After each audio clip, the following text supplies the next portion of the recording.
Chapter 15. The Unbroken Frequency.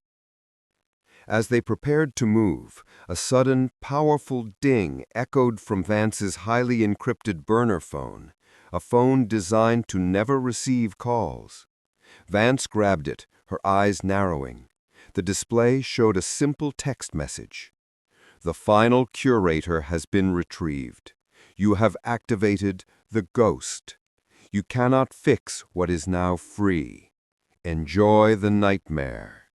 T.C. The sleeper's people got to him, Vance ground out. And the Ghost? The Ghost must be the chaotic energy we released, the Droom Freyheit gone wild. Elias looked down at the Codex Somnus. The symbols were no longer flickering. They were settling into a stable, violent, red-tinged pulse. "It's worse than that, Agent," Elias said, pointing to the book. "The Sleeper has merged the two systems, the ancient code and the new digital Somnus. The chaos we released, the Ghost, is being harnessed. TC isn't a person, it's a title. The True Curator is their new master, and they've figured out how to use the scrambled code to weaponize the city's chaos." He looked at the modern map, then back at the 17th century blueprint. They are going to the communal dreaming field, to the financial exchange. That building is a nexus of modern ambition and ancient fear. If they can project the scrambled code from there, they won't just cause a panic, they'll create a single, unified, city-wide mass psychosis. "We go to the exchange," Vance concluded, holstering her weapon. "We have to re-inject the balance into the network before the True Curator can project the nightmare."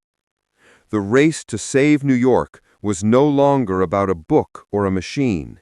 It was about an immediate, desperate confrontation between the ancient desire for dream freedom and the modern hunger for absolute control, staged at the very heart of global capitalism. Part 9. The Nexus of Ambition. The unmarked van, driven with cold precision by Vance, cut through the rapidly degenerating traffic of Lower Manhattan. The city was a kaleidoscope of the deranged, drivers abandoning cars, pedestrians arguing with inanimate objects, and the sporadic and violent outbreak of suppressed rage. The scrambled code was rapidly dismantling the filters of civilization. "The Financial Exchange building is on lockdown," Vance reported, navigating a police detour with a convincing flash of a counterfeit badge.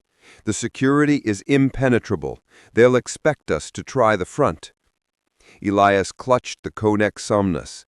Its reddish pulse was intensifying, the unstable power inside a physical heat. "The original communal dreaming field wasn't on the ground, Agent. It was a subterranean circle of stones, a grounding ring. We need to access the building's foundation, the true 17th century base."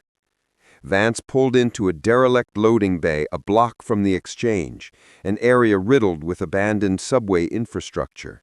The old city plans show a pneumatic mail tube system running right under that site. It's disused, unstable, but it might connect to the basement utility conduits. Chapter 16. Beneath the Floor of Capital. They descended into the darkness of the pneumatic tube system, a cramped, suffocating tunnel smelling of ozone and mildew. The walls vibrated not with the surge of the generator, but with a new, higher frequency, the sound of the scrambled code being actively projected. They found a point where the old mail tubes terminated abruptly against the massive, blast-proof wall of modern concrete, the foundation of the exchange. Vance used a specialized thermal torch to cut a neat 3-foot circle into the concrete, revealing the air gap behind. "The old foundation," Elias whispered, recognizing the rough-hewn granite blockwork behind the concrete. They slipped through the gap and found themselves in a narrow crawl space. This was the original communal dreaming field. It was no longer an open space, but a utility hell of cables, conduits, and humming power lines, all converging on a single point directly above them, the main trading floor of the financial exchange. And on the floor of the crawl space, they saw evidence of the True Curator's work. The Sleeper's acolytes, dressed not in tactical gear but in high-end financial suits, were frantically setting up a complex projection array. The array consisted of a series of directional antennae and a single central black box covered in the same fractured Aramaic symbols that now permeated the Codex. "That's the new generator," Vance said with her weapon raised. "A digital weapon broadcasting the nightmare." Chapter 17. The Projection of Panic. Standing before the array was the True Curator, TC. She was a woman in her late 30s, sharp, elegantly dressed, and utterly terrifying. She held a small, glowing device that was receiving the full output of the scrambled code. "Welcome, Dr. Thorne, Agent Vance," TC said, her voice echoing in the confined space. "You brought the key to the party, the Codex."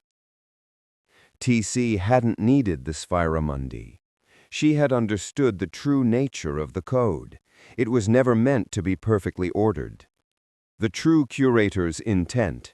The old sleeper was weak. He wanted discipline.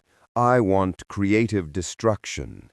I have taken the chaotic energy you released, the Air King's ghost, and I am projecting it as pure, weaponized ambition and terror.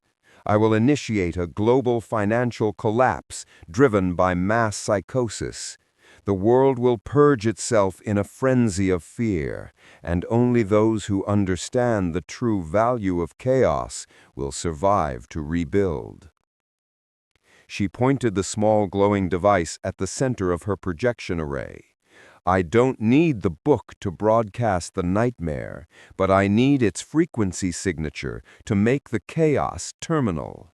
Give me the Codex."